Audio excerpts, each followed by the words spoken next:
కేంద్ర ప్రభుత్వం మీద ఒత్తిడి తెచ్చి 33% తల్లులకి ఆడపడుచులకి చట్టసభల్లో ప్రాతినిధ్యం కల్పించకపోతే భారత్ మాతాకి జై అనే నినాదమే వ్యర్థమవుద్ది. వంట చేసే ఆడపడుచుకి అండగా ఉండాలని చెప్పి ఉచిత సిలిండర్ పథకాన్ని మేనిఫెస్టోలో పెట్టాను.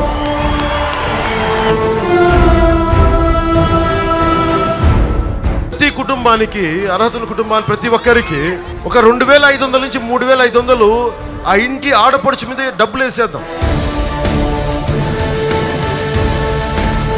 బీసీ కోటానికి 5% పెంచాల్సిన అవసరం ఉంది. బీసీ కులాలకి చట్టసభలో ప్రాతినిధ్య రిజర్వేషన్ జనసేన పార్టీ కల్పిస్తుంది. దానికి మేము అండగా ఉంటాం.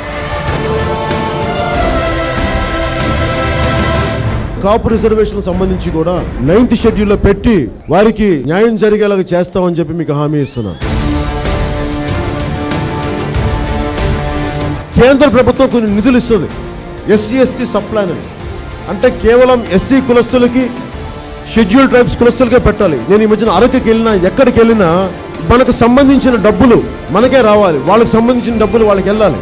అవి వెళ్లకుండా రకరకాల పద్ధతుల్లో డైవర్ట్ చేస్తే వాళ్ళకి అన్యాయం జరుగుతూ ఉంది. దానిని నేను వారు చెప్పదలుచుకుంది SC/ST సప్లాన్ సంపూర్ణంగా నేను ఇంప్లిమెంట్ చేస్తాను, మేనిఫెస్టోలో పెడతాను నేను సవినయంగా తెలియజేసుకున్నాను.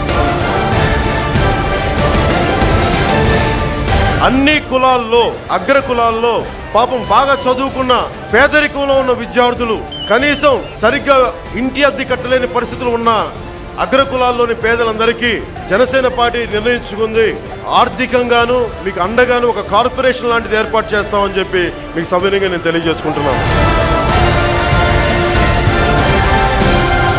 అగ్ర కులాలకు చెందిన పేదలకి ఎకనామికలీ బ్యాక్వర్డ్ క్లాస్ సంబంధించి మీరు ఆర్థికంగా నిలదొక్కుకోవడానికి మీకు ప్రతిభ ఉండి చదువుకోవడానికి అన్ని కులాలు ఇష్టపడితే చిన్న వయసు నుంచి అన్ని కులాలకి సంబంధించిన ఒకటే విద్యా వ్యవస్థలో హాస్టల్స్ తీసుకురావాలని బలంగా మేనిఫెస్టోలో నిర్ణయం తీసుకున్నాను. వారికి కావాల్సిన ఆర్థిక భద్రత కానీ వారికి కావాల్సిన సరైన జీవన విధానం కానీ చేసే పరిస్థితుల్లో లేరు. అందుకోసం దీనికి సచార్ కమిటీ అని ఒక రిపోర్ట్ చేశారు. ఆ సచార్ కమిటీ నివేదికను సంపూర్ణంగా అమలు చేస్తుంది జనసేన పార్టీ అని చెప్పి మీకు తెలియజేసుకుంటా ఉన్నాం. కాంట్రిబ్యూటరీ పెన్షన్ స్కీమ్ ని కూడా రాష్ట్ర పరిధిలో శాసనసభలో పెట్టి దాన్ని రద్దు చేసే ప్రక్రియను మొదలు పెడతాం. ప్రభుత్వం తరపు నుంచి వృద్ధాశ్రమాలు నేను నడుపుతానమ్మా, ప్రభుత్వం నడుపుతుంది వృద్ధాశ్రమాలు. జనసేన తల్లుల్ని మా గుండెల్లో పెట్టుకొని చూసుకుంటాం.